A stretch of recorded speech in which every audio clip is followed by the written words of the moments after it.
À un moment donné, ils ont créé un bâtiment, mais ils l'ont créé sur Blender pour faire du rendu architectural. Donc le but, c'était d'avoir des belles images, entre guillemets. Et ils se sont dit, on a tout fait, on a fait tout le bâtiment, on l'a déjà créé, tout est là, plutôt que de tout refaire dans Revit, Archicad ou autre. J'ai meilleur temps de faire du BIM avec Blender que de tout remodéliser. Ouais. C'est comme ça que le projet a démarré.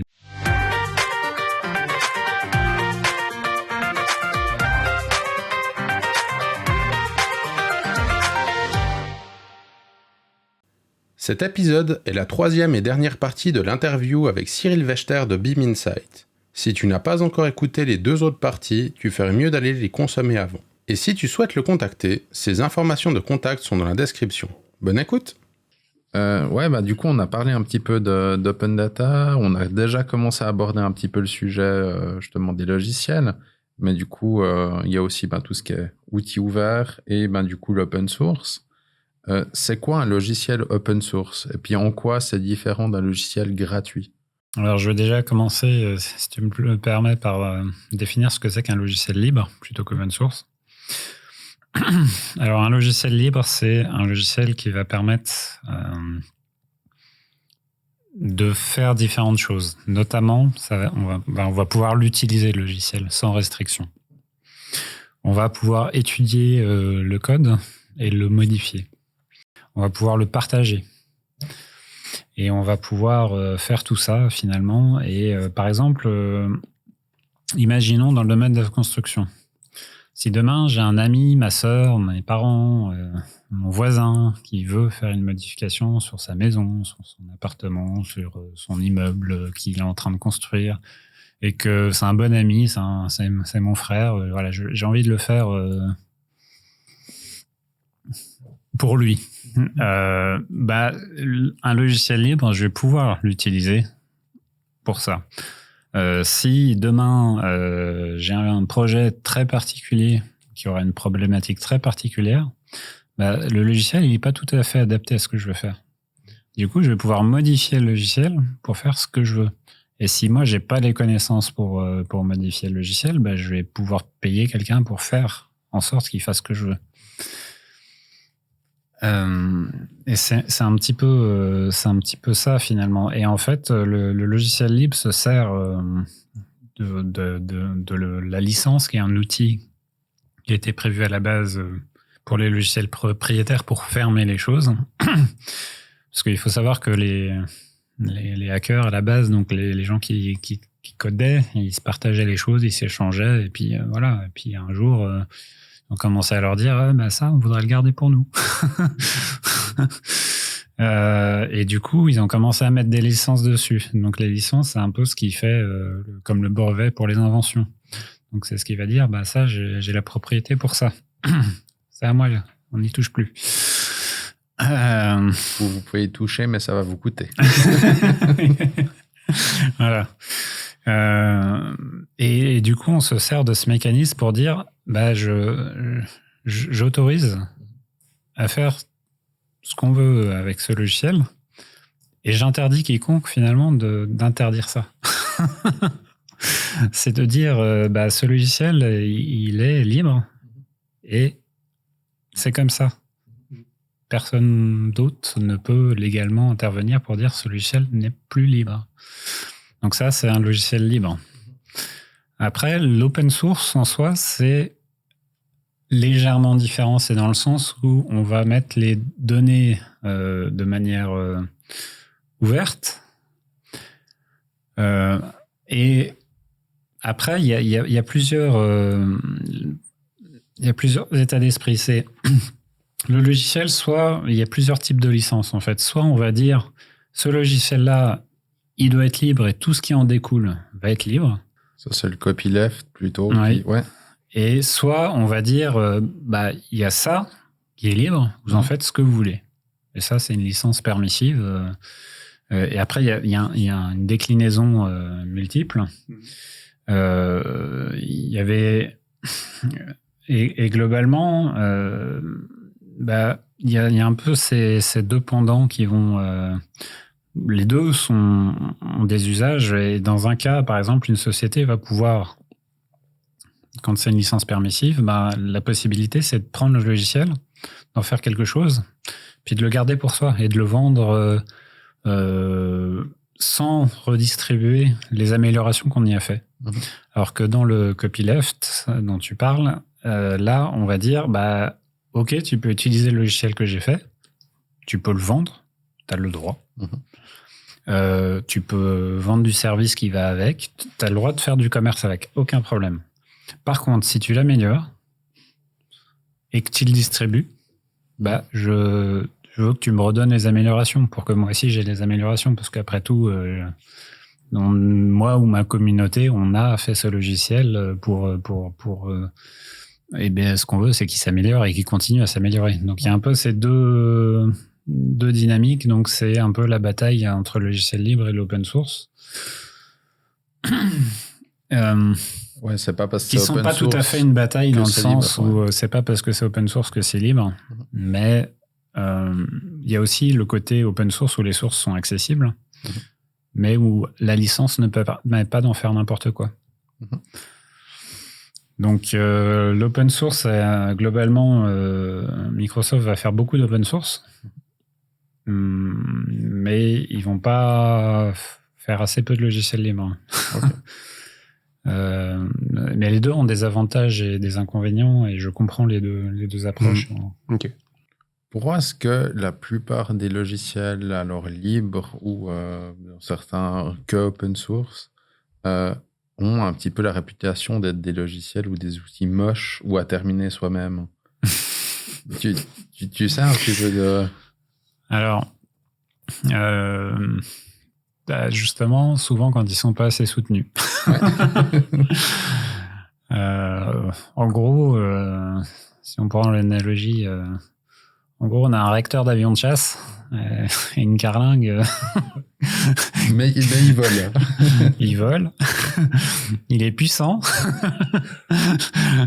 Par contre, t'as du mal à atterrir et à décoller. C'est un gros problème, ça. Mais quand il vole bien. Il vole bien. Il fait des loopings en plus. Ouais.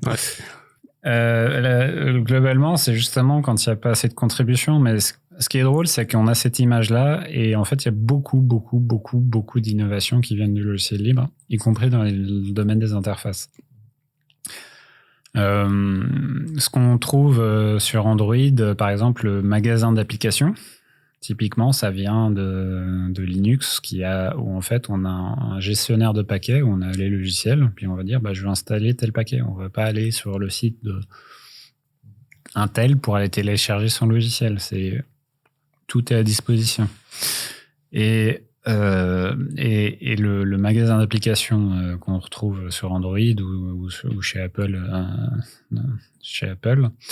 c'est globalement quelque chose qui existait déjà avant. Donc cette facilité d'usage, elle existait déjà avant. Dans les interfaces, il y a beaucoup de styles qui sont retrouvés dans Windows très longtemps après, alors que c'était sur Linux depuis 10 ans ou plus.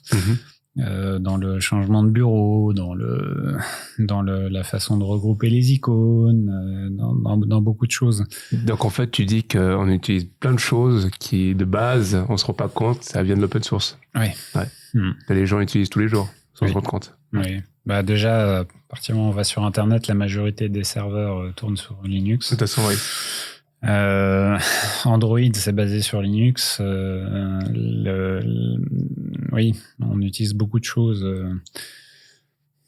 Et comme je disais, dans les données cartographiques, il y a des jeux de données qui sont beaucoup...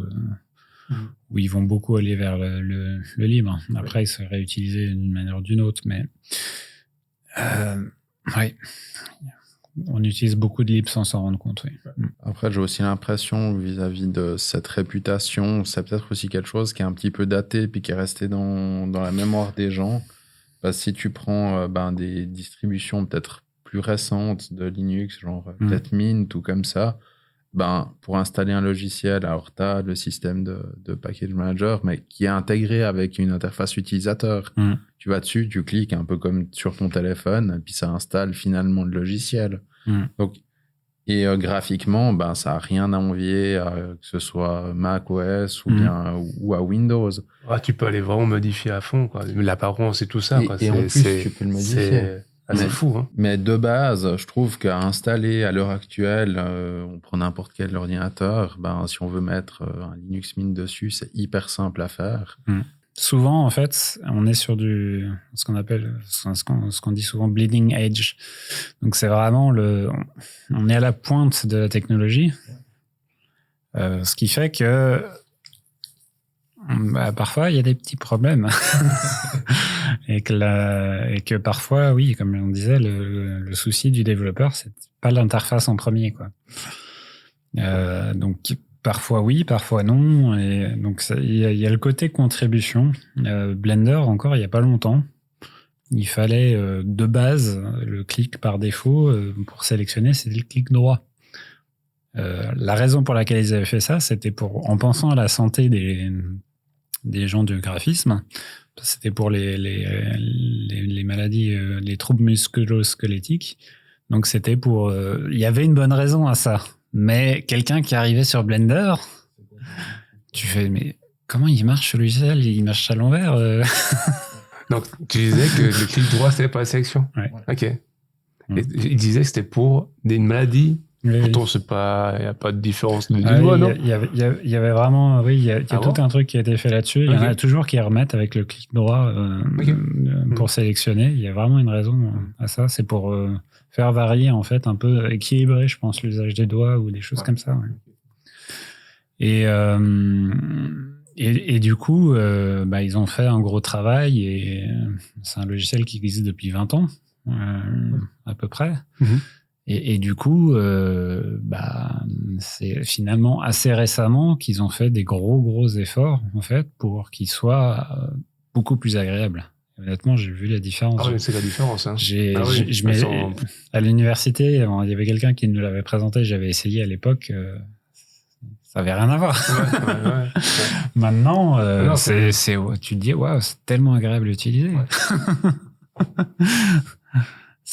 Tu vois, alors, il y avait déjà des choses qui existaient, qui faisaient déjà que c'était agréable, mais il y avait ces petits trucs comme ça qui faisaient que quand on arrivait d'ailleurs, on se disait, on se fait retourner le cerveau pour essayer de réussir, avant de réussir à faire quelque chose, quoi. Sinon, on a parlé un petit peu justement des exemples qu'on avait un peu au quotidien on va dire les serveurs, tout ce qui est web, qui est en fait finalement des choses que les gens utilisent au quotidien et qui sont ouverts. Tu as des exemples d'outils ouverts pour la branche de la construction? On a parlé de Blender Beam, mais il y en a d'autres. Pour la branche de la construction,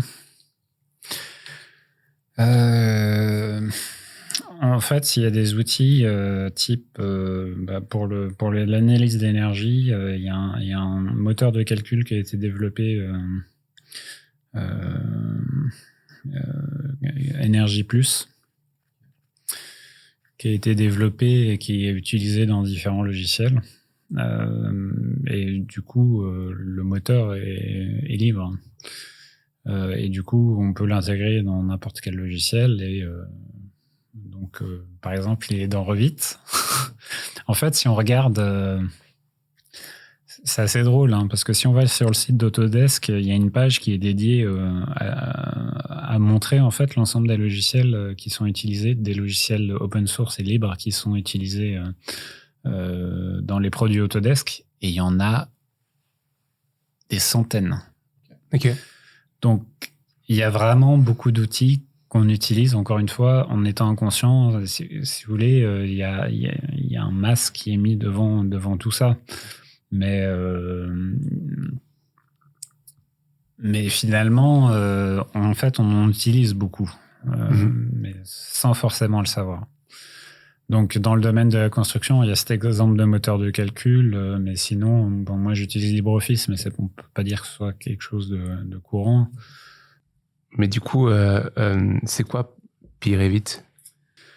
Alors, PyRevit, c'est Donc c'est pour Python et Revit, PyRevit. Parce que souvent il y avait cette habitude de mettre un préfixe pour décrire ce qui était lié à Python et un autre sujet. Et du coup, c'est Ehsan Iranejad, un architecte encore, comme je disais tout à l'heure, américain, qui a fait en fait une bibliothèque d'outils qui permettent en fait. Alors il y a deux pendants. Il y a à la fois les outils qui sont prêts à l'emploi. J'arrive, j'ai un bouton, je clique dessus. Et il y a tous les outils qui sont faits pour créer d'autres outils. Et du coup, Ehsan, il a décrit entre autres ces outils. Il a permis que les gens viennent contribuer et il a permis en fait à un grand nombre de personnes, dont moi, de créer des extensions pour pouvoir venir créer d'autres outils sans forcément les intégrer dans le PyRevit de base. Et dans les outils, il y a des outils de gestion de révision pour appliquer une révision à l'ensemble des feuilles d'un coup. Il y a des outils pour créer des hachures à partir de lignes. Parce que on n'avait pas d'outils pour créer des hachures. Il y a tout un tas d'outils comme ça avec différentes choses qui ont été créées et globalement c'est des outils qui vont venir justement combler les vides qui sont laissés par Autodesk pour toutes les choses dont on a besoin mais qui sont pas là. Qui vont être repris par Autodesk. Parfois mais pas assez vite, je dirais. Ouais. D'ailleurs, toi, tu as développé donc une extension, tu as dit, c'est PyRevit Map. Oui. D'ailleurs, on en a parlé il y a une semaine. J'avais des étudiants justement au CAS qui me disaient que c'était un essentiel pour eux dans leur travail. Donc, merci de leur part, du coup. Comment c'est arrivé finalement? T'avais commencé, t'as fait les premières fonctions, puis après tu t'es dit que t'as fait un ensemble, puis tu l'as partagé. Comment? Ouais, alors il faut savoir déjà que Ehsan Iranejad, déjà lui à la base, il s'est basé sur le travail de Darren Thomas qui avait fait Revit Python Shell, qui permettait en fait d'avoir une interface Python dans Revit et qui permettait d'avoir un interpréteur Python. On pouvait jouer avec Revit directement comme ça. Et on pouvait aussi créer des boutons pour faire ces outils. J'ai commencé comme ça en fait. Et ensuite PyRevit est arrivé. Et là, ça a amélioré le processus de création. Ça devenait beaucoup plus facile parce que le processus de créer un bouton dans Revit Python Shell, c'était un peu fastidieux. Voilà, il fallait recharger à chaque fois, etc. Là, facilement, on pouvait recréer un outil et le mettre dans la barre d'outils pour qu'on puisse après juste cliquer pour aller l'utiliser. Donc, globalement, c'est pareil, il y avait des manques. PyRevit Map, c'est fait par un architecte, donc c'est des fonctions qui sont générales ou dédiées à l'architecture. Moi, j'avais besoin de fonctions qui étaient dédiées à la technique, donc j'ai pensé à des fonctions dédiées à la technique. J'ai commencé à les créer. Au fur et à mesure, je les ai améliorées et du coup, j'ai publié l'extension et au fur et à mesure, j'ai rajouté des outils. J'en ai encore rajouté il n'y a pas si longtemps que ça. Et de temps en temps, y a des gens qui viennent rapporter des bugs. Et en soi, Ehsan Iranejad, lui, il remercie des gens sur sa page. Et moi aussi, je remercie des gens sur ma page. Et finalement, en fait, à chaque fois qu'il y a un projet comme ça, il y a quelqu'un avant. Et après, il y a des personnes qui viennent contribuer plus ou moins, selon les projets. Moi, j'ai eu quelques contributions. À chaque fois, c'est toujours un plaisir. Et donc finalement, il a laissé la possibilité de le faire et du coup il y a plein de gens qui sont venus au fur et à mesure. Alors moi j'étais dans les premiers, mais globalement après il y avait maintenant il y a des dizaines d'extensions qui existent pour PyRevit et qui peuvent être utilisées. Alors il y en a certaines qui sont gardées en entreprise, c'est-à-dire qu'on peut tout à fait développer une extension et la garder dans l'entreprise ou pour spécifier un projet. Mais après, on peut aussi la redistribuer pour contribuer aussi en retour, quoi. Ok. Donc, c'est un panel d'outils pour Pyrovit Maps. C'est le panel d'outils dédié à la base à la technique. Après, il y a quand même des choses un peu plus génériques qui ont été créées, mais globalement, on a des outils qui sont dédiés à la technique pour aller faciliter le travail technique. Est-ce que tu as d'autres outils que tu développes? Par exemple, BIMXBEM. Alors, BIMBEM, donc je crois qu'on en a parlé déjà tout à l'heure, c'est un projet de recherche qui a été financé donc à moitié public-privé. Et du coup, voilà, ça c'est un projet qui permet de lire l'IFC et d'ensuite traiter les données pour, on va dire, extraire les données importantes pour le bilan thermique. Du coup, les redonner plus loin au logiciel de bilan thermique. Ouais. Dedans, il va y avoir un traitement des géométries, un traitement des différentes choses, et on va essayer d'améliorer en fait les choses avant de le redonner au logiciel de bilan thermique. Et finalement, c'est le résultat de ce projet de recherche. Donc, j'essaie encore de maintenir et j'essaie d'améliorer des choses encore de temps en temps. Ok. Et du coup, on continue à être en lien. Ouais. Et du coup, c'est que pour les physiciens du bâtiment. Alors, c'est destiné vraiment pour eux. C'est destiné au bilan thermique de manière générale, oui. Ouais. Donc, c'est dédié vraiment au bilan thermique. Mmh. Quand je dis bilan thermique, c'est tout ce qui est calcul. En fait, globalement, on va traiter les surfaces. Si on prend un espace, dans l'IFC, il y a des objets qui s'appellent IFC World Space Boundary, et qui va faire le lien entre la pièce et le mur. Oui. Et en gros, telle pièce, il y a une surface qui est liée, qui donne contre l'extérieur, par exemple, et on a le mur qui est lié, qui a telle caractéristique thermique. Donc, c'est de se servir des outils qui sont déjà présents dans l'IFC pour l'analyse énergétique, pour le bilan thermique, en fait. Donc, on va aller traiter un petit peu tout ça. Et puis, justement, tu as fait une présentation de cet outil-là auprès de OS Arch. Oui. Tu peux nous dire un peu ce que c'est, OS Architecture? Alors, OS Arch, c'est Open Source Architecture, oui. Et globalement, c'est une communauté qui s'est formée justement dans cette volonté de créer des outils et de contribuer à des outils existants dans le domaine de la construction. Et donc de populariser, de documenter et de contribuer à des outils dans le domaine de la construction. Donc, il y a des centaines d'outils qui sont référencés. Parce qu'il y avait une question tout à l'heure, quels outils? En fait, je les ai pas en tête, mais il y en a plein. Et il y a Ladybug Tool qui est utilisé dans le domaine de l'énergie aussi, qui est utilisé différents. Mais moi, je l'ai pas utilisé. C'est aussi pour ça que j'y pense pas. J'ai pas eu.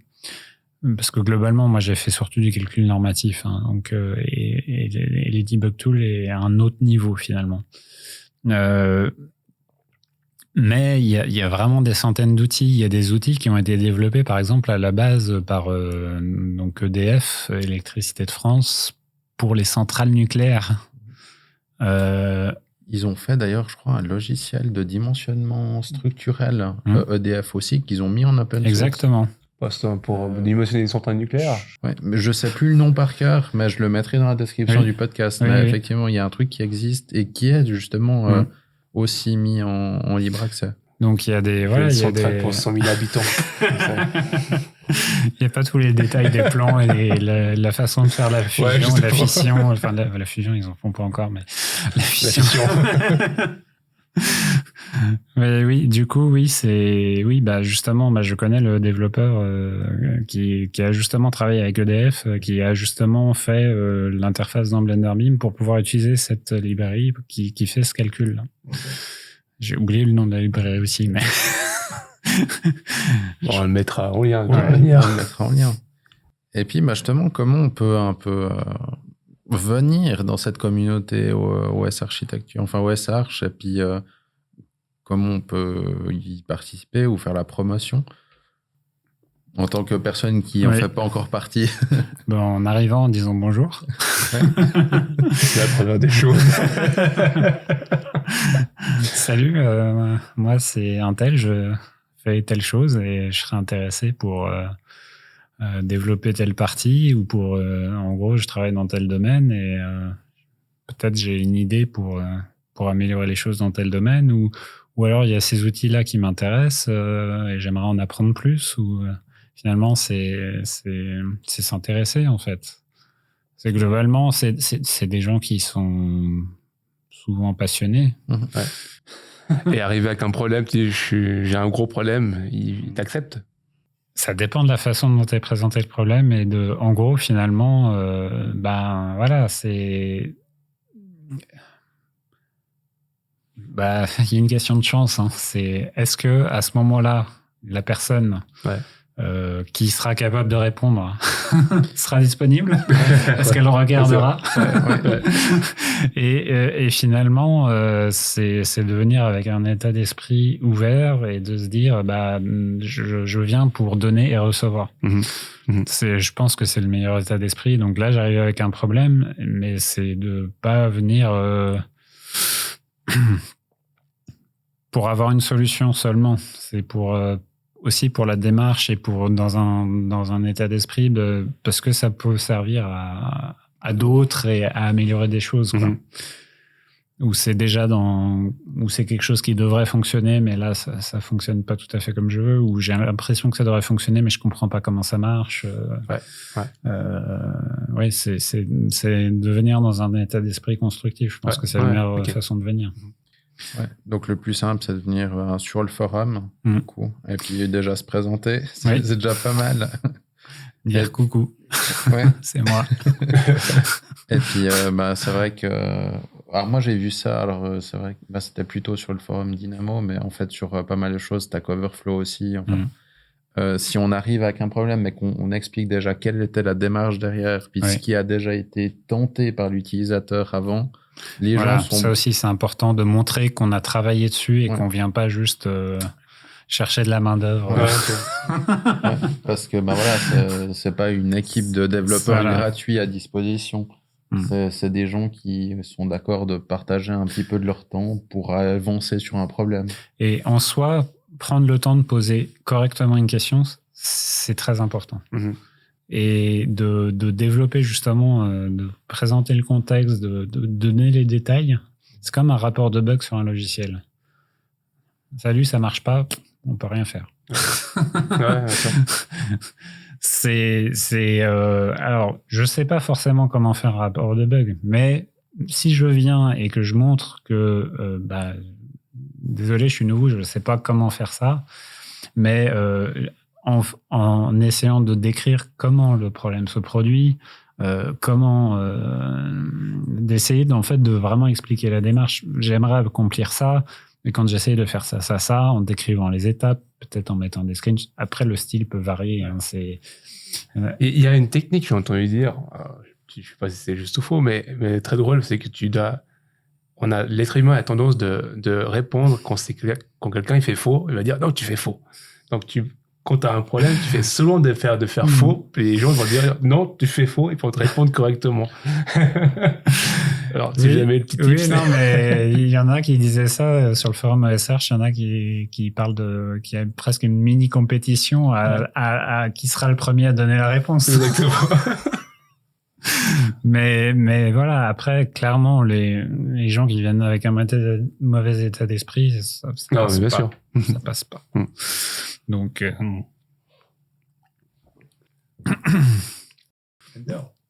et c'est de respecter aussi le fait que personne n'a toutes les réponses et que peut-être qu'une fois, ça va être, on va se prendre un vent, quoi.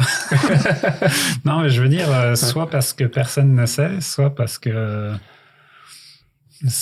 personne n'a le temps à ce moment-là, quoi. Ouais. Comme je disais, hein,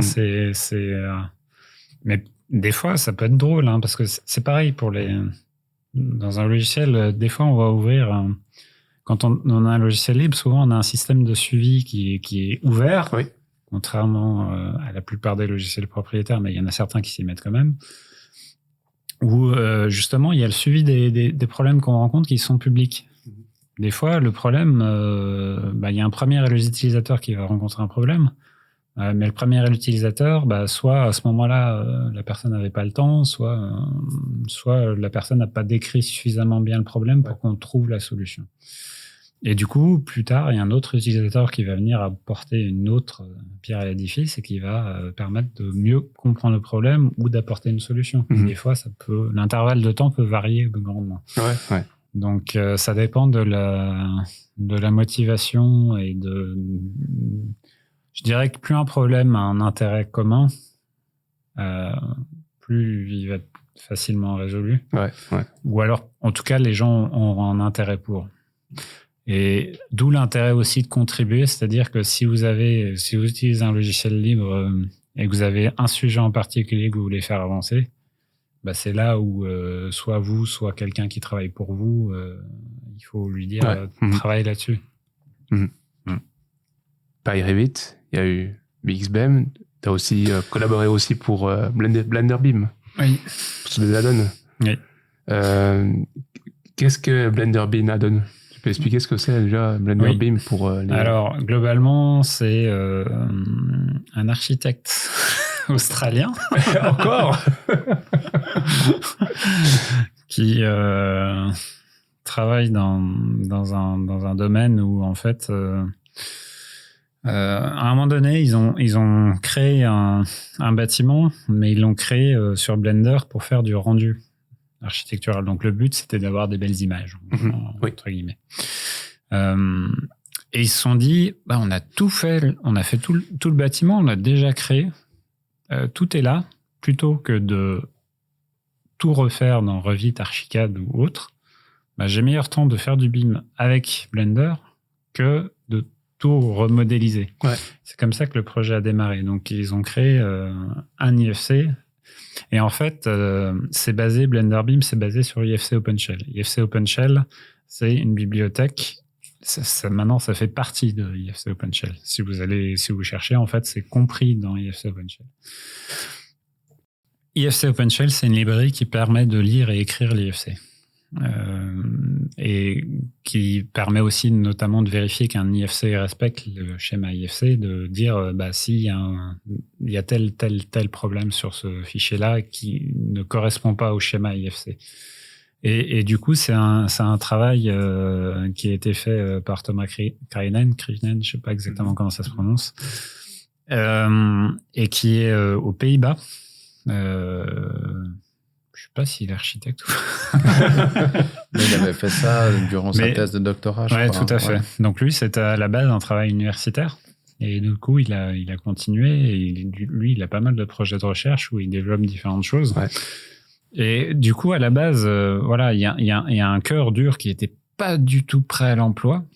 C'était vraiment pour aller lire et écrire de l'IFC. C'était une bibliothèque pour manipuler l'IFC, mais si tu savais pas coder, tu pouvais rien en faire. Okay.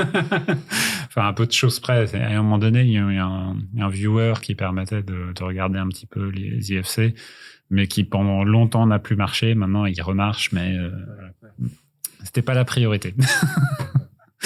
Et là-dessus, donc il y a Diane Moult qui est arrivé, qui a, sur la base d'un de ses projets, a commencé à développer tout ça. Et il y a différentes personnes qui l'ont rejoint. Et puis il y a OS Arch qui c'est aussi un lancement de différentes personnes. Mm-hmm. Parce qu'il y a un autre architecte qui travaille déjà avec Blender pour la conception architecturale, mais plus l'aspect design. Ouais. Qui aussi contribué au lancement. C'est Dimitri. J'ai oublié son nom. Dimitar. Faudrait retrouver ça. Je pourrais renvoyer le lien si jamais. Ouais. Mais et du coup, en fait, il y avait déjà ce potentiel où il y avait déjà des architectes qui l'utilisaient, et du coup, ça permettait de l'utiliser une étape encore plus loin, d'éviter de basculer sur un autre logiciel. Donc, il y a différentes fonctions qui ont été développées au fur et à mesure. Et par exemple, maintenant, on a de la 4D, de la 5D,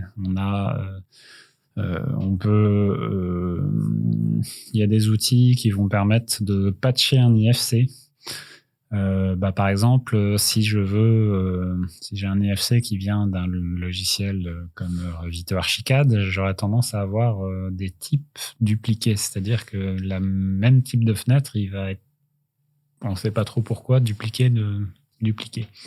Donc ça permet d'optimiser l'IFC et de le rendre plus léger. Il y a toujours, par exemple, si on part d'Archicad, on a un patch qui va permettre de dire de base, en fait, quand j'importe l'IFC d'Archicad dans Revit, les pièces, il n'arrive pas à les reconnaître. Donc j'ai un script qui va transformer les pièces de façon à ce que Revit soit capable de les lire. Donc en fait, là, le workflow, ça deviendrait Archicad en IFC. Ouais. L'IFC, on le passe dans Blender Beam pour le convertir dans un nouvel IFC plus facilement lisible. Oui. Puis après, on pourrait l'ouvrir pour corriger, en fait, on va dire, ces problèmes d'import-exporteur des logiciels, en fait. Oui. Mais après, on est allé plus loin. C'est-à-dire que maintenant, Blender Beam, c'est un logiciel d'édition d'IFC directement. C'est-à-dire que on va plus faire de l'import-export, on va aller éditer directement en IFC. Donc on vient lire directement l'IFC, on vient l'éditer directement. Et du coup, l'avantage, c'est qu'on évite justement ces pertes d'informations et ces problèmes de traduction en fait à chaque fois. Parce qu'on part déjà dans l'état d'esprit, je fais un IFC, je lis un IFC et les données, elles viennent de l'IFC. Et quand je crée une donnée, je la rentre directement dans l'IFC. Ouais. Plutôt que d'avoir je travaille à côté. C'est un peu comme quand on travaille dans son coin et que de temps en temps on essaie de transférer. On est toujours, on devient asynchronisé en fait. Il y a des problèmes comme ça. Et par exemple, dans le domaine de l'analyse d'énergie, je vais aller pouvoir modifier le modèle énergétique, créer et modifier le modèle énergétique. Et du coup, j'arriverai pas à produire un modèle qui soit plus propre qu'avec Blender Beam à l'heure actuelle. Ouais. Dans la 4D, c'est Yacine qui a travaillé là-dessus parce que lui, c'était un peu son... À un moment donné, il a eu un besoin, il a travaillé là-dessus. Beam Tester, donc il y a un module qui a été créé. Là, je crois que c'était Diane Moult, mais il y a quelqu'un d'autre qui est venu contribuer à ça. Parce qu'en fait, il y a eu un projet et différentes choses. En fait, on va aller vérifier, mettre en place toute une série de tests pour vérifier que les IFC qu'on reçoit sont compatibles avec ce qu'on souhaite. Donc, on peut vérifier qu'il n'y a pas de géométries qui sont surmodélisées. Donc, on n'est pas de géométrie trop lourde. On peut vérifier que chaque gaine a telle information.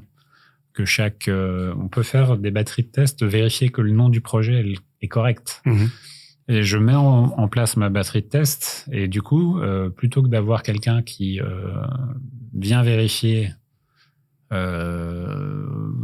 et faire un rapport, on va dire, automatiquement, on a un rapport qui est généré et la personne qui émet l'IFC est capable de vérifier par lui-même si l'IFC est conforme à ce qu'on attend. Ouais. Donc, plutôt que d'avoir des allers-retours, X allers-retours entre le gestionnaire de données, Beam Manager, ça dépend du nom qu'on lui donne, et le mandataire, le mandataire peut s'auto-tester, en fait. Et si jamais il voit qu'il y a un problème dans le test, du coup, il peut dire, là, il y a un truc que je comprends pas parce que voilà. Et du coup, c'est des outils d'autocontrôle. Après, il y a des outils, j'avais parlé de Brix Schema, il y a des outils pour le Kobi. Alors moi, je suis pas fan du Kobi, mais c'est quelque chose qui est intégré dans Blender Beam. Donc, il y a tout un panel d'outils. En gros, on a intégré à Blender, qui est un logiciel à la base fait pour la visualisation, pour le cinéma d'animation, pour le jeu vidéo, pour la vision, le rendu architectural ou ce genre de choses. On l'a transformé pour qu'il soit utile pour le domaine du bâtiment, finalement. C'est ça le Blender. J'ai une question. Est-ce que tu connais les architectes qui bossent que sur Blender, qui modélisent sur Blender, qui font tout sur Blender? T'en connais? Alors, j'en connais quelques-uns qui font tout, pas encore que je sache, mais par contre, il y a qui s'y mettent de plus en plus et qui en gros, qui l'utilisent entièrement dès qu'ils peuvent, oui. Ouais, ok.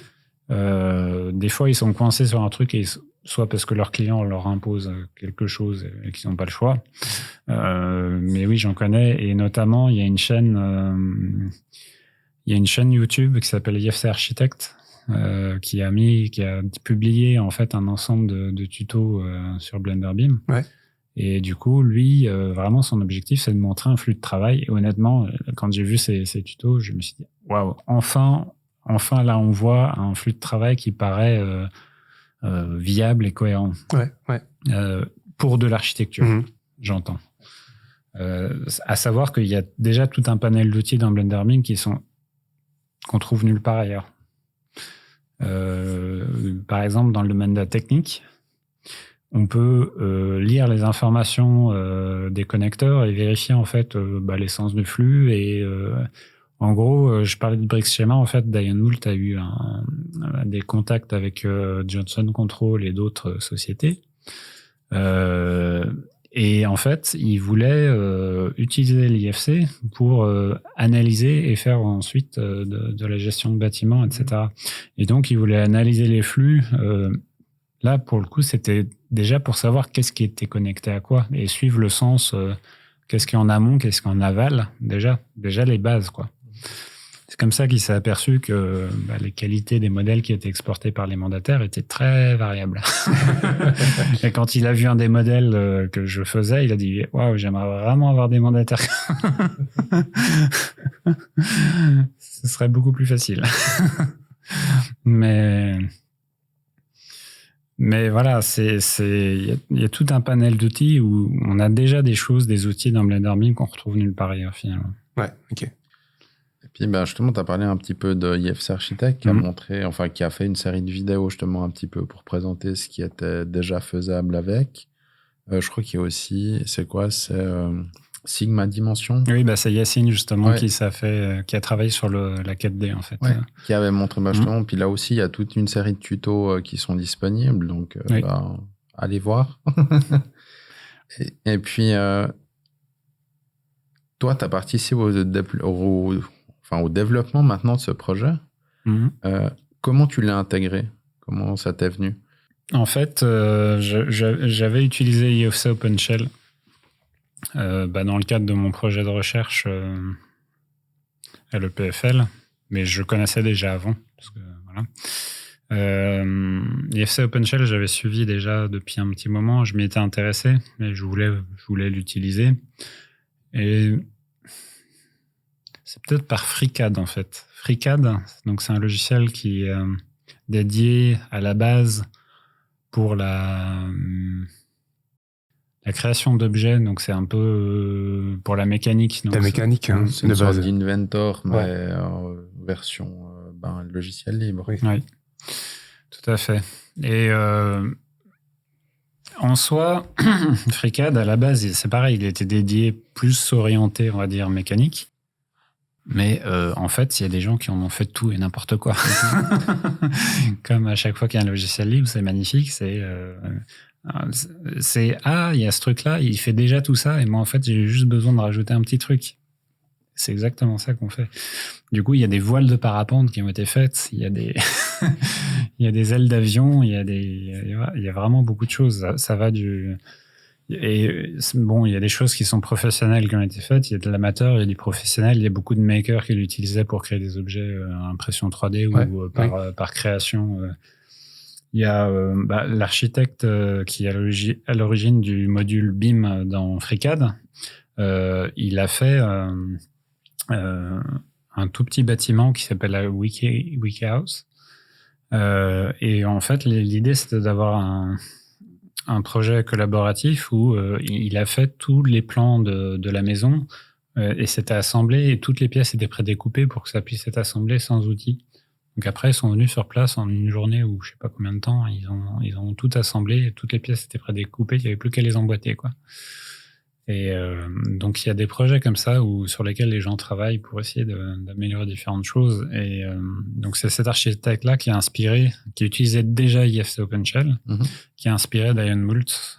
Donc, au début, il est venu sur FreeCAD. Et puis, à un moment donné, il a trouvé que c'était... Alors, personnellement, j'ai été sur FreeCAD. Le projet de recherche que j'ai fait était basé sur FreeCAD. Donc, ils ont fait un travail très intéressant et déjà, il y a des choses sur lesquelles ils sont plus aboutis. Oui, il y a des choses sur lesquelles ils sont clairement plus forts. Sur la création d'objets paramétriques, etc., vu que c'est fait pour faire de la mécanique, on arrive à faire des trucs dans tous les sens. Ouais, puis des sorties de plans aussi. Il y a tout ce qu'il faut pour faire justement des cartouches, des jeux de plans, etc. C'est assez performant. Exactement. En tout cas, c'est pas parfait, mais c'est pareil, c'est un logiciel qui a gagné en popularité récemment. Il y a eu beaucoup de contributions qu'ils ont eues. Ils ont monté une fondation et ils ont fait en sorte justement d'améliorer la qualité du logiciel. Et du coup, voilà, ça, c'est pareil, c'est un logiciel qui est en train de monter en puissance. Des fois, un logiciel libre, avant que les gens voient le potentiel, il se passe un peu de temps. Donc, il y a ceux qui voient tout de suite. Et après, des fois, il faut un peu de temps. C'est pour ça aussi que je trouve qu'il y a un côté investissement important.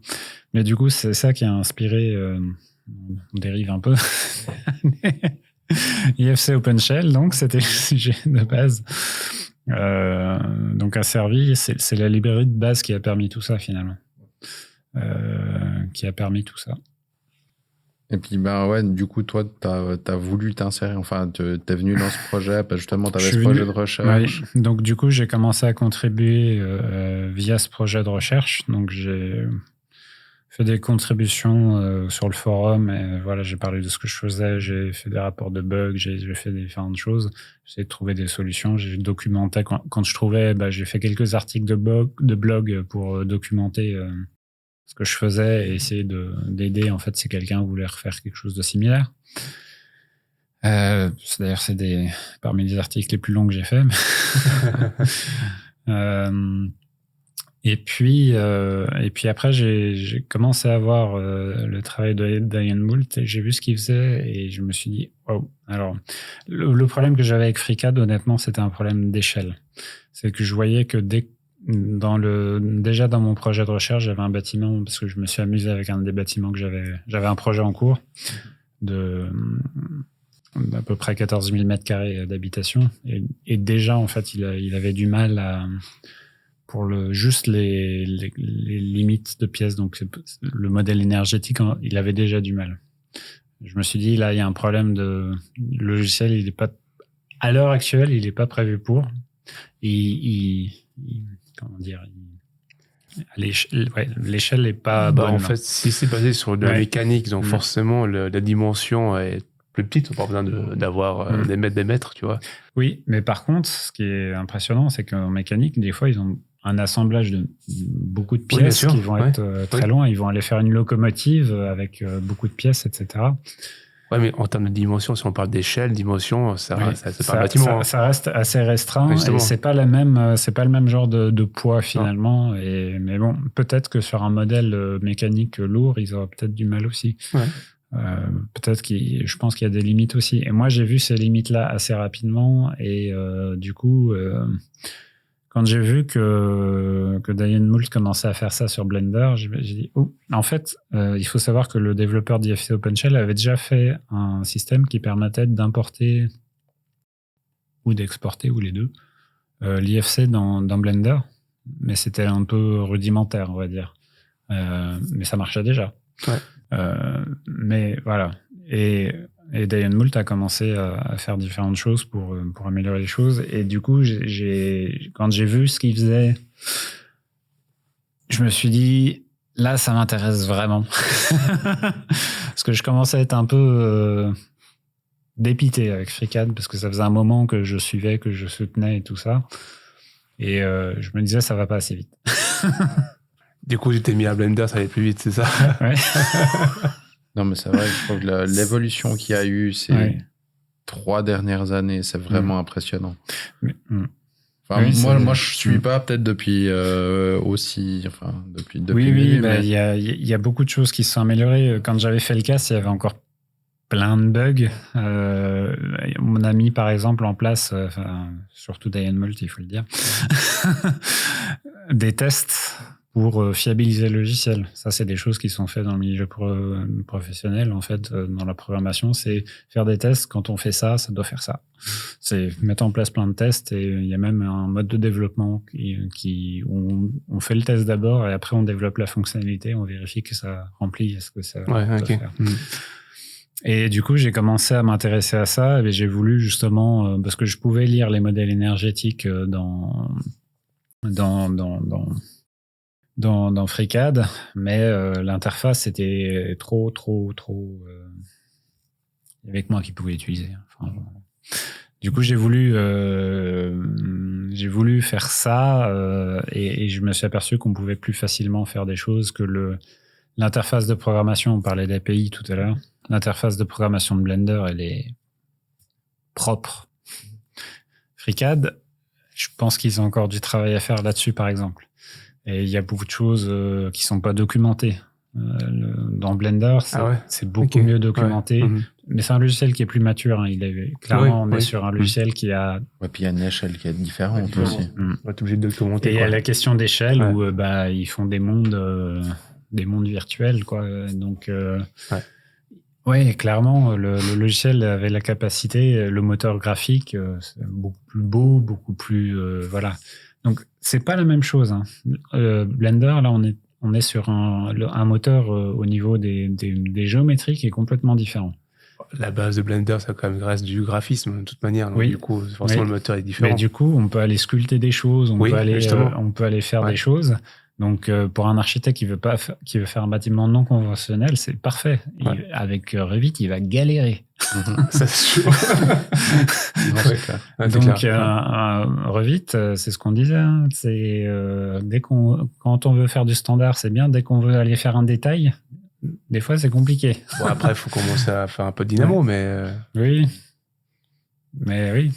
Avec Blender, il y a déjà tout qui est prévu. Oui, bien sûr, mais c'est autre chose. C'est une autre approche. Je dis le contraire, oui. Et du coup, c'est aussi pour ça que l'architecte dont je parlais tout à l'heure, lui, alors c'est un architecte qui travaille sur Rhino Grasshopper. Il connaît Revit, il connaît Blender. Et il dit Rhino, il est bon pour ça.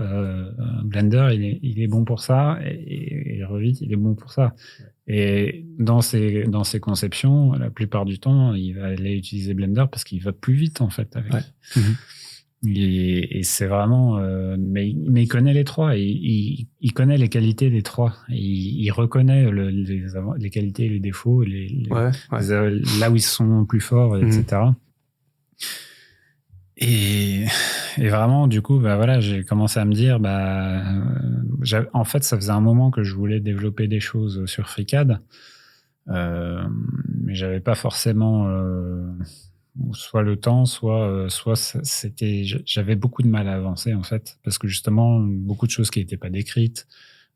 Et en arrivant sur Blender, la documentation propre, l'interface beaucoup plus claire, avec des choses beaucoup plus intuitives. Je me suis dit ça donnait envie. Je me suis dit ça va être beaucoup plus facile de développer là-dessus, et c'est le cas. Alors je suis pas en train de critiquer FreeCAD. Hein. Il faut être clair, c'est un usage différent et il y a vraiment des grosses qualités. C'est pas pour rien que les deux existent. Ouais, justement. Après, c'est peut-être en termes de maturité encore. Ils sont encore. Mais c'est pour ça aussi que Blender maintenant il reçoit beaucoup de soutien et il est utilisé dans les milieux professionnels. Dans FreeCAD, ça est utilisé dans le milieu professionnel, mais moins. Ça a commencé quand même beaucoup plus avec des makers, avec des gens qui voulaient bidouiller des choses, quoi. Ou alors des professionnels, mais qui voulaient faire des trucs sur leur temps libre. Ok. Et du coup, comment on peut aider le projet ? En soutenant d'une manière ou d'une autre. Et par soutenir, comme je disais, c'est... alors, ça peut être multiples choses. Il faut pas se limiter, hein. Mais il y a besoin de tout. Il y a besoin si on parle comme une entreprise, il y a besoin de commerciaux, donc des gens qui vont populariser le logiciel. Il y a besoin de gens qui vont former les gens. C'est de gens qui vont expliquer, qui vont être bons pour expliquer comment marche un logiciel. Il y a besoin de gens qui vont documenter, des gens qui vont aller dire la fonctionnalité elle marche comme ça. Du coup ils vont décrire avec des screenshots, etc. C'est apprendre et c'est un peu lié, mais c'est vraiment deux choses différentes. La documentation c'est statique qui reste. La côté formation, il peut y avoir autant de la formation live que de la formation des vidéos comme la chaîne YouTube. Et dans la documentation, il y a la documentation à la fois du code et la documentation pour l'utilisateur. C'est deux choses différentes, donc il y a vraiment des façons d'intervenir de différentes manières. Après, il y a aussi le côté, je dirais, le plus facile quand on n'a pas le temps, c'est le côté financier. C'est, j'ai pas le temps, mais ce projet-là, vraiment, il m'intéresse. Je vois où ça peut aller, déjà j'utilise des fonctionnalités qui me permettent justement de me faciliter la vie. Et je dirais que plus c'est cette option-là, plus il faut dire, je gagne de l'argent grâce à ça, donc il faut que je contribue. Donc c'est un don, quoi. C'est juste un don financier. Oui, il y a un don financier. Et après, il y a aussi dans l'organisation, pour les gens qui sont forts pour faire discuter les gens ensemble. Je parlais du commercial, c'est de populariser, mais c'est aussi d'en trouver des financements. Il y a des gens qui vont être dans le milieu universitaire qui vont savoir comment aller chercher un financement pour telle ou telle chose. Honnêtement, j'ai déjà eu quelqu'un qui s'est approché de moi, qui avait la possibilité de financer quelque chose, mais j'avais pas le temps.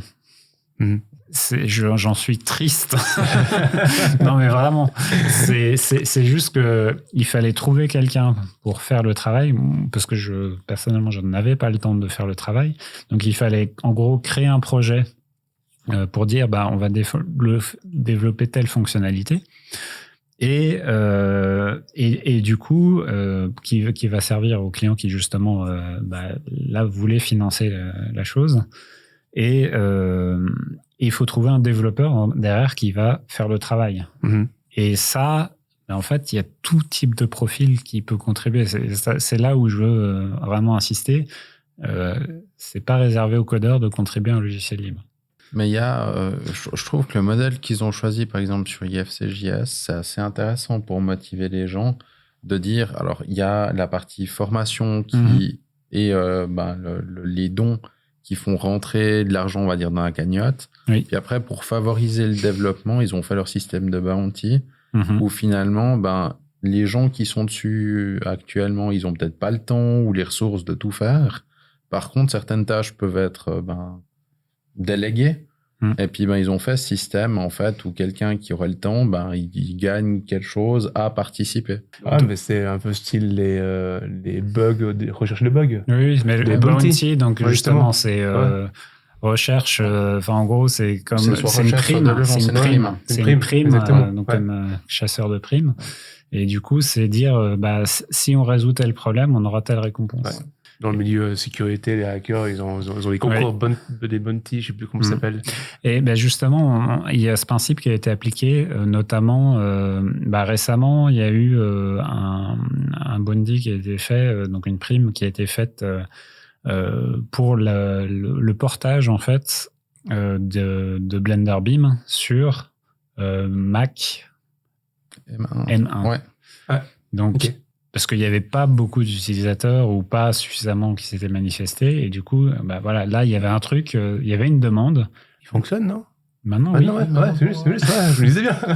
Maintenant, oui, mais c'est grâce justement à des gens qui se sont dit, moi, j'aimerais vraiment avoir ça sur Mac, mon nouveau Mac M1, ARM, etc. Parce que, et c'était déjà disponible sur Linux, Mac et Windows, mais pas sur la nouvelle, parce que c'est une nouvelle architecture. Ouais, justement, mais en soi, on pouvait déjà le faire tourner sur Android. Il fallait bidouiller un peu, mais on pouvait déjà. Par exemple. Et du coup, il y a eu ce besoin-là. Du coup, on a dit il faut tant d'argent pour faire cette opération-là. Et du coup, il y a des gens qui sont venus donner pour ça. Et il y a pour les sorties de plan. les sorties de plan, il y a eu un financement, et là, il y a eu un financement d'une société de jeux vidéo. Donc, c'est Pour des sorties. Epic Mega Grant. Epic. Oui. Ah bon? Epic Pour Games. des sorties de plan. Non, Non. Epic, c'était pas pour les sorties de plan. Si. Ah, c'était Epic pour Entre ça. autres. Ah, ok. Entre autres. En gros, ils font des appels à projets régulièrement. En gros, ils ont des grants comme ça, donc c'est des financements. Ils disent, on va faire des financements, poser des projets, et peut-être qu'on va le financer. Et c'est ce qui a été fait. Et c'est ça ce que je trouve fou. Et c'est aussi pour ça que je trouve qu'il faut vraiment un changement de mentalité dans le monde de la construction. C'est que là, on se retrouve avec une société du jeu vidéo qui vient financer quelque chose du bâtiment. Ouais. Alors que dans le monde du bâtiment, il n'y a pas assez de financement. Donc, personnellement, je fais du code, je fais des dons. Je vais essayer de documenter de temps en temps quand je peux, etc., etc. Et quand on parlait de temps libre, sachant que je suis à mon compte, c'est aussi mon temps de travail finalement. Donc c'est à la fois, parfois ça m'arrive de faire ça le week-end. J'essaie quand même de faire en sorte de garder du temps pour autre chose. Pour autre chose. Mais je fais du sport, je fais de la musique, je fais de la danse, je fais pas mal de choses. Je fais des jeux de société avec les amis, enfin voilà, comme tout le monde, quoi. Et du coup, c'est important de garder une vie, quoi. Et de pas s'épuiser. Comme un logiciel, c'est un marathon, c'est pas un sprint. Ouais, c'est clair. Donc, moi, je gagne de l'argent via ma société en faisant des projets, en faisant des bilans thermiques, en faisant développant des projets CVC. Du coup, je vais aller donner une partie de ce que je gagne pour soit sur une fonctionnalité qui m'intéresse, du coup, je vais la développer par exemple moi, soit pour en disant ça, je sais pas forcément faire, mais je vais donner de l'argent et puis en espérant qu'il y ait quelque chose. Après, je fais des rapports de bugs. Le développeur d'IFC OpenShell, ça fait longtemps que je lui fais des dons aussi, avant que Blender Beam existe, parce que je connaissais déjà via FreeCAD et tout. Et voilà, donc c'est important vraiment pour moi de changer de mentalité dans le monde de la construction, et c'est important que les sociétés se rendent compte qu'il faut contribuer s'ils veulent avoir des bons outils. Et que c'est ce qui permet aussi de viabiliser un projet à long terme, c'est-à-dire que au départ, c'est souvent l'initiative d'une personne. Et d'autres gens vont se joindre. Plus le projet, plus il y a de contributions, moins il va reposer sur une seule personne. Ouais. Donc, je ne vais pas me retrouver dans la panade si cette personne, on dit, passe sous un bus, c'est le bus factor. Si la personne passe sous un bus, parce que ça arrive, enfin, quand je dis passe sous un bus, n'importe quelle mort, ou handicap, ou changement dans la vie qui fait que tout d'un coup, la personne est plus capable ou a plus envie, ou elle est prise sur autre chose. Peu importe, quelle que soit la raison. Un projet, ça a besoin de contributions pour devenir fiable à long terme. Donc là, Blender Beam, il y a des centaines de contributeurs maintenant. Il faut être clair, le développeur principal d'IFC OpenShell et Diane Moult sont des gros contributeurs, toujours. Il y a un développeur qui est payé à temps partiel pour justement venir en appui. Et c'est important, plus il y aura de contributions, plus le développement ira vite, et plus ce sera fiable, et plus ce sera des outils professionnels. Dans le logiciel libre, on parlait de traduction tout à l'heure, du problème de l'IFC qui n'est pas traduit. Pas entièrement, en tout cas. Un truc qui arrive, franchement, presque jamais aussi vite que dans le logiciel libre, c'est la traduction. À partir du moment où on a un logiciel qui permet la traduction, et à l'heure actuelle, c'est volontaire, le logiciel ne permet pas la traduction, mais dès que la traduction sera permise, vous allez la voir traduite en catalan ou dans des langues que vous n'imaginez pas.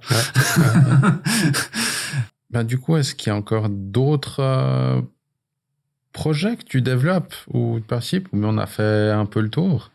Souvent, je développe des choses pour des projets. Donc, c'est vraiment, sur un projet, il y a un besoin spécifique et du coup, je développe quelque chose. Et ça, il y a des fois où je publie pas parce que de toute façon, ça sert que pour ce projet-là. Et il y a peu de chances qu'on arrive à le réutiliser sur autre chose.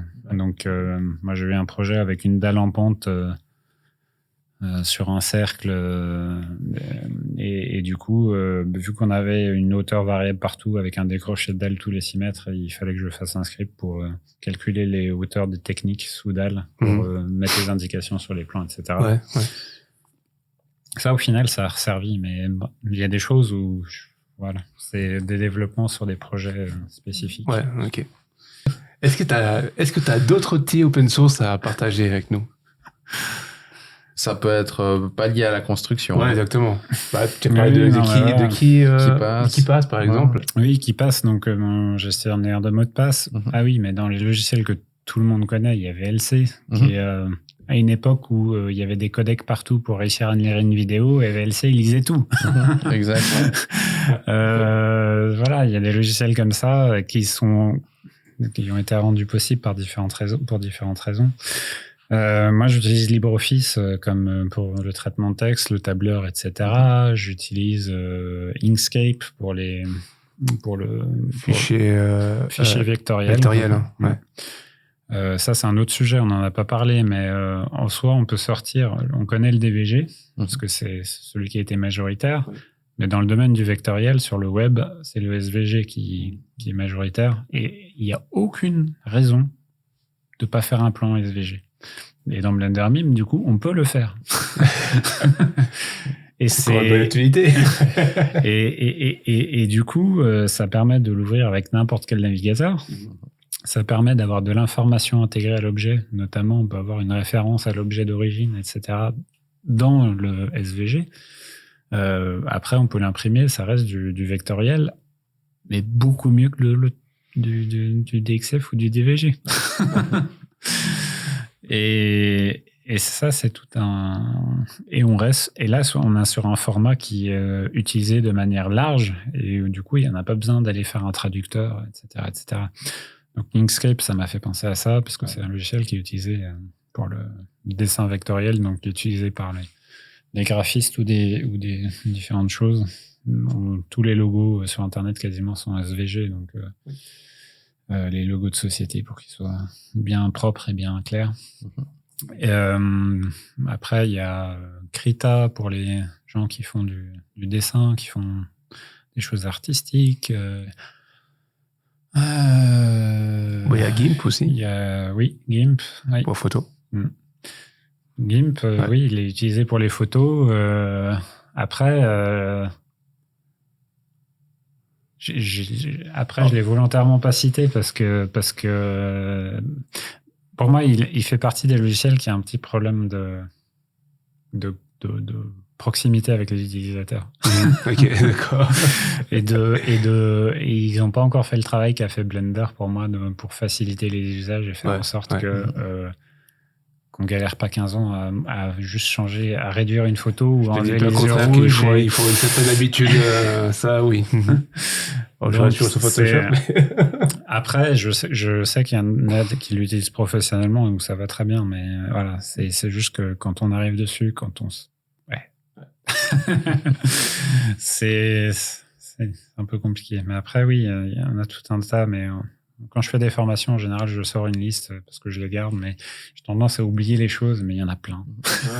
Mais je crois qu'il y a l'EPFL qui avait fait une liste de tous les outils open source ou libres qui proposaient par domaine d'utilisation. Je l'ai vu cette liste. J'avais vu passer ça une fois dans un post LinkedIn, puis je l'avais mis de côté, puis de temps en temps j'y reviens. Alors je connais pas le truc par cœur. Sur OSR, justement, sur le wiki d'OSR, il y a une liste de logiciels, mais qui sont dédiés à la construction et donc qui sont classés par thème. Donc il y en a sur l'analyse d'énergie, sur l'analyse structurelle, sur le rendu, sur le traitement des nuages de points, sur vraiment beaucoup de choses. En fait, il y en a tellement que c'est aussi... J'ai tendance à oublier, mais bon, au quotidien, j'utilise Firefox. navigateur qui nous a rendu un fier service pendant longtemps et moi que je continue d'utiliser. Il y a Thunderbird que j'utilise pour les emails, qui s'est amélioré parce qu'il avait pris un peu de retard, mais maintenant le développement a repris, heureusement. Et puis, qu'est-ce qu'il y a d'autre? Il y en a plein, en fait. J'utilise Linux au quotidien. Pour ceux qui sont joueurs, par exemple, je parlais tout à l'heure en off, on parlait de Steam Deck. C'est une console qui est sortie, que Valve a sortie, qui permet de jouer à ces jeux d'ordinateur avec une console qu'on a dans les mains. C'est les mêmes jeux, donc on n'a plus besoin d'avoir des jeux achetés séparément sur les différentes plateformes, etc. Et c'est Linux en fait qui tourne, et on a un système qui s'appelle Proton, qui est lui-même basé sur Wine. Wine, c'est Wine is not an emulator. Et en gros, c'est ce qui permet de faire tourner des programmes Windows sur Linux. Et c'est ce qui fait que même des jeux qui ne sont pas prévus pour Linux à la base tournent sur cette console, notamment. Et c'est un gros succès. Donc, il y a de plus en plus d'applications. Et oui, il y a... Dans les usages, en fait, j'en utilise vraiment plein, mais mais c'est difficile, en fait, de se dire que... Enfin, je trouve quand y penses pas tous les jours, on utilise tous, on touche tous à ça. Mais c'est vrai qu'une fois de faire la liste et puis de dire, OK, ben ça, c'est tout des choses qui me sont mises à disposition sans contrepartie à l'heure actuelle. Ben, des fois, ça permet juste de se rendre compte de comment ça fonctionne. Est-ce qu'il y a un thème que tu voudrais encore apporter à nos auditeurs? T'es pas obligé de répondre. Je crois que... T'en avais déjà donné beaucoup, c'est vrai, dans la première édition. Voilà, c'est le... Oui, on va dire, c'est en lien avec l'open data, j'en ai pas... En fait, dans le domaine universitaire, il y a eu toute la question de l'open science qui est venue.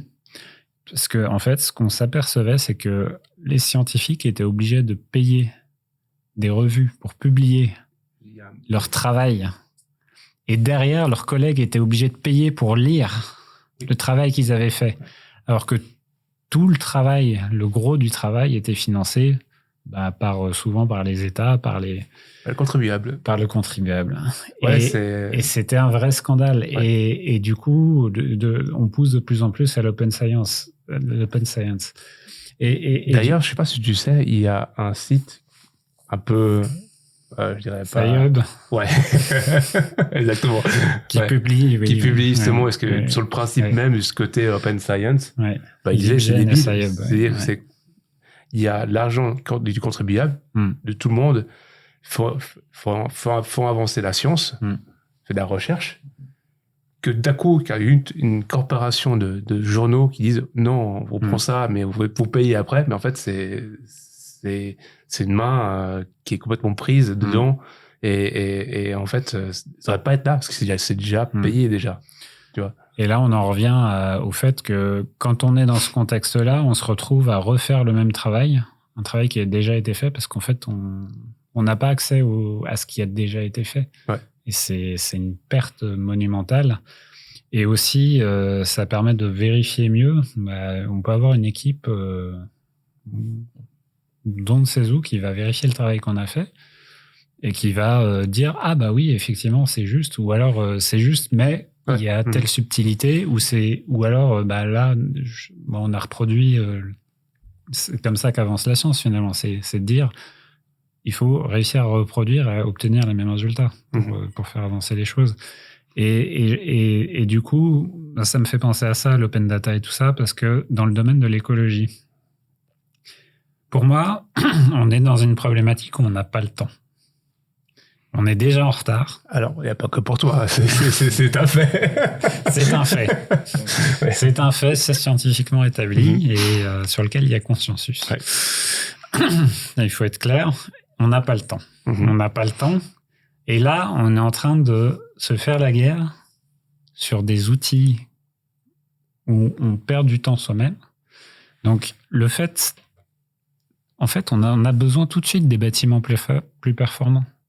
Pas dans 50 ans. Donc, pour répondre aux enjeux à la vitesse où on le doit, pour moi, il n'y a pas d'autre moyen que de travailler sur de l'open data, de l'open science et du logiciel ouvert. Ouais.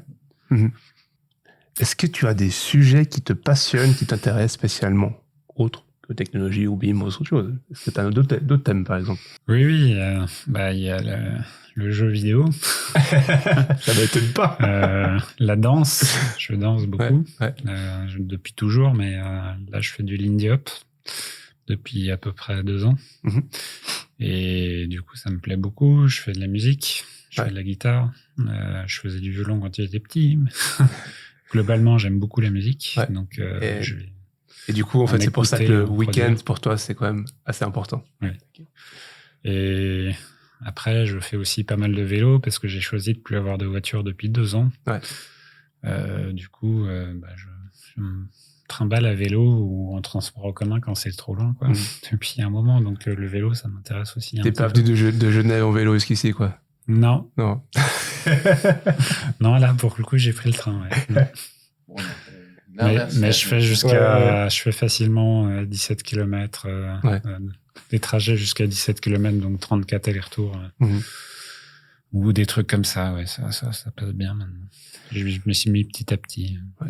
Donc, les sujets, c'est l'écologie. Hein. Je parlais d'énergie, c'est avant tout, je me suis mis là-dedans. Et il y a dans les autres sujets, c'est l'esprit critique. La zététique, l'esprit critique et tout ce qui est dans le rapport au commun.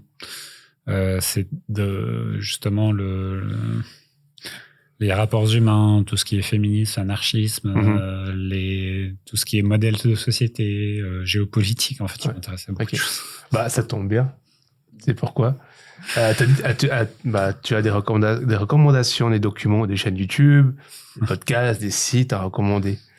De manière générale, donc j'ai cité tout à l'heure IFC Architect, il y a la chaîne de Sigma Dimension de Yacine. Il y a la chaîne de Ihsan Errejnejad de Pyrevit. Pour ça dépend du sujet. Moi, j'ai beaucoup écouté des interviews de Thinkerview sur des sujets géopolitiques, sur les sujets, notamment, il y avait sur les mines, un sujet avec Aurore Stéphane qui était très intéressant. Il y avait Skepticon, c'est un site qui regroupe en fait plusieurs vidéastes qui sont justement dans l'esprit critique et avec des sujets très variés. Ça va de la politique à l'anthropologie, à des sujets de société. Il y a beaucoup de choses très intéressantes et c'est sur une chaîne, c'est une instance Peertube. Donc Peertube, c'est l'inverse un des autres logiciels libres que j'utilise qui permet d'avoir en gros une plateforme YouTube mais décentralisée. Et du coup, il y a tout un panel de vidéastes qui souvent ont leurs vidéos aussi sur YouTube souvent, mais qui est aussi distribué là. Donc Skepticon, pour moi, c'est vraiment une mine. Il y a vraiment beaucoup de créateurs très très intéressants là-dessus qui font du contenu de grande qualité. Ouais. Quoi. D'ailleurs, dans Skepticon, je crois qu'il y a aussi comment il s'appelle pour hygiène mentale. Voilà, c'est juste. Oui, ça c'est très très intéressant. Je trouve ça vraiment très très intéressant parce que c'est de l'introspection sur la pensée à la façon dont on pense et aussi finalement quand on croit à quelque chose ou pas, c'est à la fois c'est aussi dans les rapports humains finalement de mieux être apte à comprendre pourquoi quelqu'un d'autre croit à quelque chose qu'on croit pas forcément, etc. et être plus ouvert à la façon de à croire les choses pour les bonnes raisons finalement aussi. Et pour des raisons justifiées, de se remettre en question sur sa façon de penser. Et puis, qu'est-ce qui t'a motivé à accepter de venir faire une petite conversation avec nous? Parce qu'on se connaît. Parce que j'ai vu ton travail de CAS quand j'ai donné les cours au CAS et que tu m'as demandé comme expert au CAS et que j'ai vu ce que tu avais fait. Je me suis dit, voilà. S'il me demande de venir pour parler, ça m'intéresse. Enfin, ça m'intéresse de discuter, de se rencontrer et puis Après, l'autre motivation, c'est aussi de faire connaître le logiciel libre, de faire connaître les différents outils et d'encourager justement à ce changement de mentalité et à cette contribution qui est nécessaire dans le domaine, non seulement de manière générale, mais aussi dans le contexte d'un point de vue écologique et social. Ouais. Après tous ces thèmes aujourd'hui qu'on a discuté, ce serait quoi le message le plus important à faire passer? Dans le bâtiment, on construit un bâtiment, soyez constructif. Joli message. Ok, on va faire un petit jeu. C'est très rapide, c'est un petit jeu. C'est le portrait chinois. En fait, c'est des questions courtes et réponses rapides. Orelsan ou Slipknot? Les deux. Alors, c'est marrant parce que je suis pas très rap, mais Orelsan, je sais pas, j'aime bien. Ok, d'accord. Du coup, c'est drôle qu'au début de l'émission, t'en aies parlé. Okay. Je sais pas, je l'explique pas trop, mais je sais pas, je trouve marrant. Ok. Documentation en ligne ou ChatGPT? Les deux. Ok. Non, ChatGPT, de toute façon, il se base sur des connaissances qui sont utiles. Donc, ouais, non, mais je suis désolé. Ok, alors tu vas me dire aussi les deux. Blender ou Revit? Bah, tout de suite, les deux. Plus tard, j'ai Blender. Ok. Ok. OpenBeam ou CloseBeam? OpenBeam. Et ton meilleur moment de la journée? Mon meilleur moment de la journée, quand je vais danser. Ok. Bah, merci Cyril pour cette belle conversation. Et merci d'avoir pris le temps de venir de nous rencontrer ici à Lausanne. Merci. Merci à vous. Merci, à bientôt. À bientôt. Merci d'avoir écouté la 3e et dernière partie de cette interview avec Cyril Vechter de Beam Insight. On le remercie pour cette conversation plus que constructive et on espère que ça t'a plu. Si tu as des conseils à nous transmettre, des thèmes ou des personnes que tu aimerais que l'on invite, n'hésite pas à nous le faire savoir. À bientôt!